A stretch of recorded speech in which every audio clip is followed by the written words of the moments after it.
Hello everyone and welcome to the Hippie Geeks. Do you like the thought of making a superfood for your garden? All you need is leftover kitchen scraps, some bedding, a container, and some red wiggly worms. The first thing to get ready is the bedding that your worms will be living in. There are a lot of options that you have when it comes to bedding. Some folks will use shredded newspaper, compost, or animal manure. However, we prefer using coco fiber. It typically comes in compressed bricks like the one you are looking at. It expands considerably when you add water, so you will need a decently sized bin to mix it up in. Grab as much of the cocoa fiber as you think you are going to need and toss it into your container. After that, pour in a bunch of water. Pour in enough to make the brick of fiber float, in fact enough to sink it in. It's not enough, but you can just add more in later. If you have some time to spare, you can just walk away and let the fiber soak up all the water. When you come back 30 minutes or so later, the brick should easily crumble apart. If it doesn't, just add some more water and walk away for another 20 minutes. However, I never think of mixing it up early, so I break it up with my hands as it gets wet. Not to mention, deep down inside, I'm still a 5-year-old little boy that wants to make mud pies. I break it apart as it gets wet and just add water as necessary. Just keep crushing all of the lumps, and eventually you will have a wonderful spongy mass of wet cocoa fiber.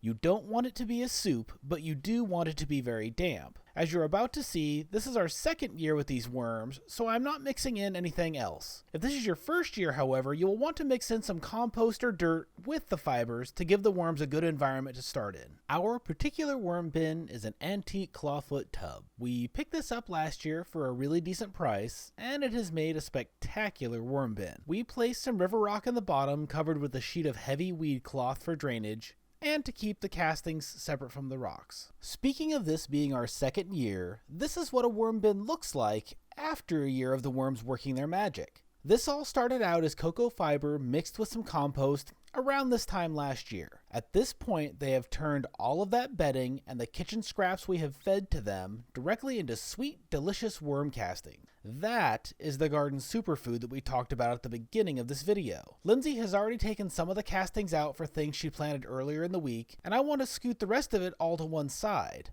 First though, I want to pull all of the remaining kitchen scraps out of the castings. I don't want to spend the time to pull all of the worms out of the castings and move them over, so what I'm going to do is just move the food source, and they will shift over on their own. With a 5-gallon bucket and a little time, I went through all of the castings to remove the food, and the castings look really, really good. There is a very decent amount of active worms and an absolute mountain of eggs waiting to hatch.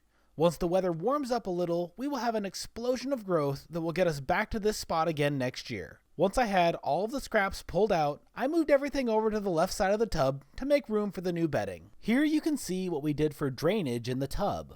River rock below the weed block with the castings on top. It has worked out great with the existing drain hole in the tub itself. We haven't had an issue with water. I dumped in all of the cocoa fiber that I had prepared and then mixed the kitchen scraps back into the cocoa fiber. Our worm bin is now set back up and ready. The existing worms and all of the fresh ones that hatch will migrate over from the existing castings to the new bedding as they start looking around for food. Once they have all migrated, we will go ahead and pull out all of the castings and fill the rest of the tub up with new bedding.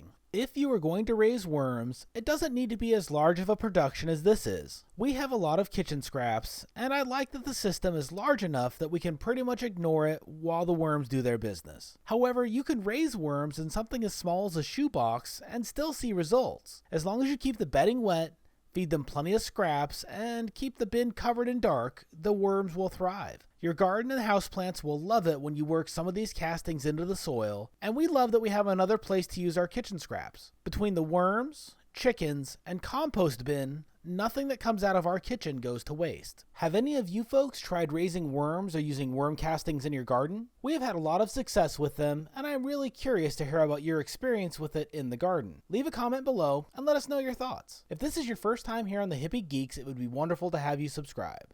This channel is all about helping you unleash your life and create a world that you love. If you enjoyed this video, give it a like and check back every week for new content. Thanks again, and we will see you on the next one.